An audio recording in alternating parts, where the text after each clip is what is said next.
আমার দাবি নাই দাবি নাই দাবি নাই দাবি আমার দাবি নাই দাবি নাই দাবি নাই দাবি এফসি জিন্দাবাদ জিন্দাবাদ জিন্দাবাদ এফসি জিন্দাবাদ জিন্দাবাদ জিন্দাবাদ এফসি জিন্দাবাদ দাবি ইনকে সরকার আমার বড় প্রতিবাদ লাগে লাগে লাগে সিটের সরকার আমার বড় প্রতিবাদ লাগে লাগে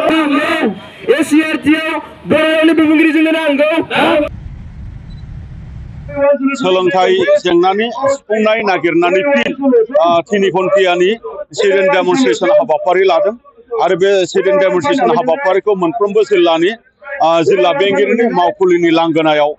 लादों आरो बे हाबाफारिनि गेजेरजों आसामनि मानगोनां chief minister doctor Hemant Biswa Sharma बिथांनो जोङो माखासे दाबि थि खालामनानै बे दाबिखौ सुफुंनांगौनि थाखाय जोङो दाबि बिलाइ जोङो दैथायहरगोन दिनै बेबायदिनो बे एखे हाबाफारिखौ चिरां जिल्ला एबसुआ काजलगावआव माने बानजायदों बे हाबाफारियावनो आंबो बाहागो लादों आरो बे जोंनि दाबिफोरानो जाहैबाय जे जोंनि बिटिआर गोरोबथानि 6.3 दफानि गेजेरजों जोंनि भेन्सार स्कुल कलेजफोरा सरकारिकरण जानांगौमोन आरो बेखौ खालामनो होननानै आसाम सरकारा खोथा होदोंमोन नाथाय दासिम 10 माने भेन्सार कलेजखौल' माने प्रभिन्सियेलाइज खालामदों बाखि 16 कलेज दंबावो आरो गोबां बेबायदि high school LP school junior college बा हायर सेकेन्डारि बेबायदि दंबावो दा बेफोर गासिबखौबो माने थाबैनो खालामनांगौ होननानै जोङो दिनै दाबि फिन जोङो खालामफिनदों लोगोसेयै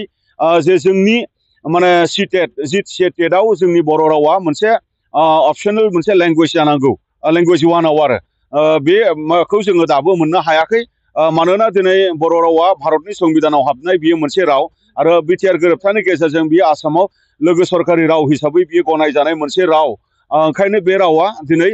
सिटेटआव माने लिरनो मोननाय जानांगौ आरो जोंनि बर' फरायसाफोरा मोजाङैनो बेखौ लिरनो मोनोबा साबसिनै सिटेटआव उथ्रिसारनो हागोन आरो फोरोंगिरिनि मावनायनि जग्य बेखौ माने मोननो हागोन बेनि थाखाय जोङो दिनै बे दाबिखौ लाबोफिनदों आरो बे दाबिखौ लानानै आसाम सरकारनो दाबि बिलाइ होलाय आरो एसआरडि मिनिस्टारनो दाबि बिलाइ होलाय आरो जोङो बेबायदिनो मानदों सिबिएसइनि डाइरेक्टर बेनिसिमबो जोङो दाबि हरनाय बे खामानिखौ जोङो आगोलाव मावखांबाय अब्लाबो जोङो बेखौ मोननो हायाखै बेनि थाखाय जोङो होफिनदों आरो बेबायदिनो जोङो आसामनि आसाम जुडिसियेल सार्भिस ग्रेड 3 नि जिखिनि साकरि बेवहायबो जेरै असमियाखौ दिनै लेंगुवेज मोनसे हिसाबै असमियानि केन्डिडेटफोरा दिनै लिरबाय थानो मोनदों आरो जे असमियाखौ दिनै जोंनि बर' फरायसाफ्राबो लिरनो गोनां जायो जाउनाव जोंनि बर' फरायसाफोरा उथ्रिसारनायाव प्रब्लेम जायो बेनि थाखायनो बर' रावाबो आसाम जुडिसियेल सार्भिसाव बियो सोसनजानाय मोनसे राव जानांगौ जेन जोंनि बर' केन्डिडेटफोराबो हाइकर्टनि माने जाज जानो हायो बा डिस्ट्रिक्ट कर्टनि माने बिथांमोनाबो माने सिजेम जानो हायो बे बाथ्राफोरखौ जोङो लानानै बे दाबिफोरखौ जोङो दिनै होबोबाय थादों नाथाय खोथाखौ होदों बिथांमोना नाथाय दाबो बेखौ सुफुंनायनि थाखाय गोख्रों बेबस्था लानायखौ जोङो नुवाखै बेखिनि बाथ्रा आरो दिनै जोङो गोबां जायगायाव माने गोजौ फरायसालि गैया गोजान जानथायाव थांलाय फैलाय खालामनो फरायसाफोरा जेंना जायो जायनि थाखाय मोनसे मौलिक अधिकार बा फान्डामेन्टेल राइट्स सोलोंथाइया जे दिनै बेनि गोजान जानानै थानानै दङ बेनि थाखाय दिनै राइट टु एजुकेसन दङ जिहेतु आरो दिनै मा होनदों दिनै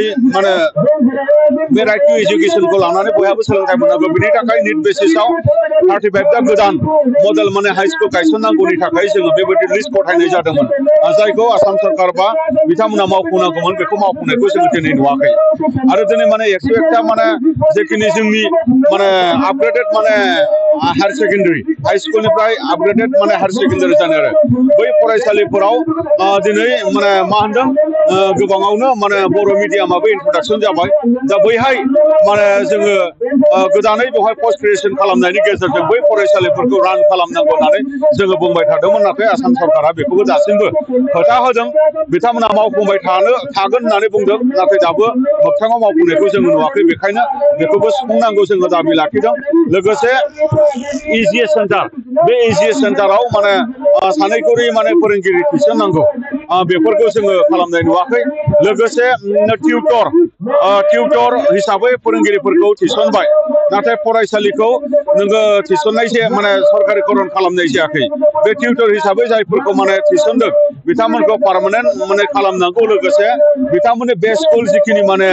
स्कुल दङ दिनै भेन्सारि जानानै दङ बेखौ माने सरकारिकरन खालामनांगौ जोङो दाबि दैखांदों लोगोसे ड्रप पस्ट आरो भेकेन्ट पस्ट जोंनि फरायसालिफ्राव गोबां दङ